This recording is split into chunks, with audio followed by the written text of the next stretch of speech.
Napabalikwas ako nung makita kong parang may oil leak dito banda sa aking front sprocket. Sino ba namang hindi kakabahan dyan? Bago pa tayo mag-overthink, gumamit tayo ng engine degreaser, multi-lube at brake cleaner. Aeropack ang gagamitin natin. Nakakaramdam kasi ako lalo na kapag mabagal, may nararamdaman ako sa aking paa na putol-putol na parang si ram bearing mula sa aking transmission.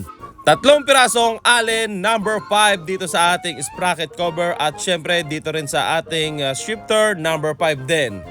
Haltakin na walang pakundangan, kita naman napakakapal na talaga ng dumi. Ito ay namuo mula sa ating pang-spray doon sa ating chain lube. Ayan, yung mga nagtalsikan, namuo at nagkaroon ng alikabok. Ito siguro yung dahilan kung bakit napakagaspang ng ikot. Kinalas ko na rin ang damper na ito at lilinisin natin. Napakakapal na kasi ng dumi na kumapit dito. Dahil marami laman ito, ibuga-buga natin, huwag tayo mahiya. At nagulat na nga lang ako dito banda, may tornilyo palang nakatago dito repa. Sa sobrang kapal ng dumi, ayan at napalutang natin ang tourniquets.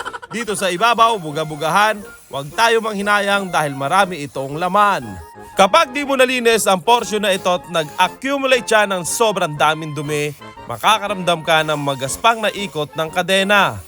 At sundan na rin natin ng multi-lube para mapaikot at mapagalaw natin ng maayos ang kadena. Medyo naglabasan na rin ng kalawang dito repa, at least kahit papano maproteksyonan ng ating kadena at hindi na kumalat ang kalawang dito.